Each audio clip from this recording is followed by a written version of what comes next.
Mga ka-hotnies, na-miss ko kasi yung Vietnam eh. Kaya tara, samahan nyo ako. Gawa tayo ng Vietnamese po.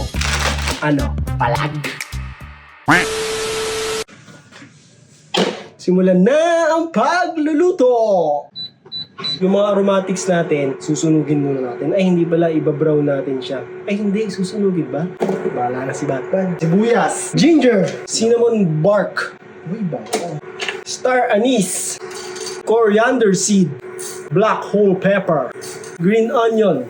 Sabay, meron ako dito beef broth. Pinakulong ko na yung beef chunk. Sobrang lambot na po ng beef natin. Siset aside ko na lang siya.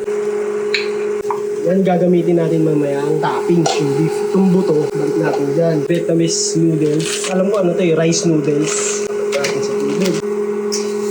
Uy! Aray mo. Ganyan itsura niya, transparent. Babad natin sa tubig. Meron tayong chicken. Pag sunog-sunog na yung aromatics nyo, lagay nyo yan dito, sa broth.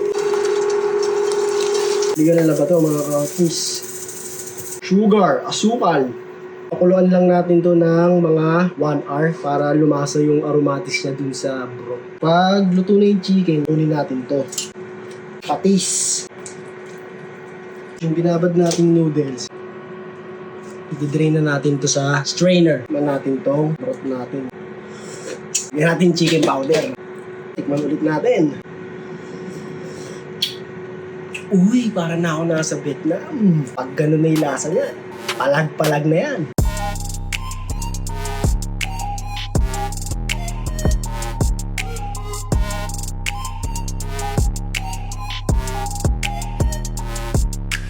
Tikiman na! Vietnamese beef chicken pho. Yan, na-miss ko kasi yung Vietnam eh. Kaya, timusan na natin to. Meron tong sibuyas, cilantro or coriander leaves, onion leeks, optional, beef, chicken, tsaka red chili. Tapos, rice noodles mga ka-hotnies. Sa Vietnam kasi, uso yung ganito, yung may bawang na may suka mga ka-hotnies. Talagyan mo yan ng bawang na may suka.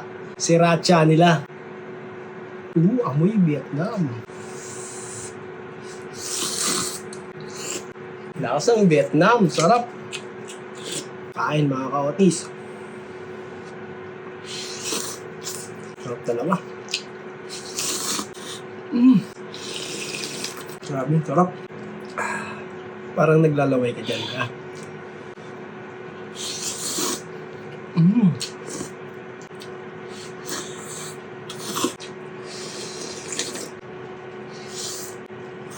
Mga ka-hotnies, kung gusto nyo matikpan yung Vietnam, tarayin nyo to. Palag-palag.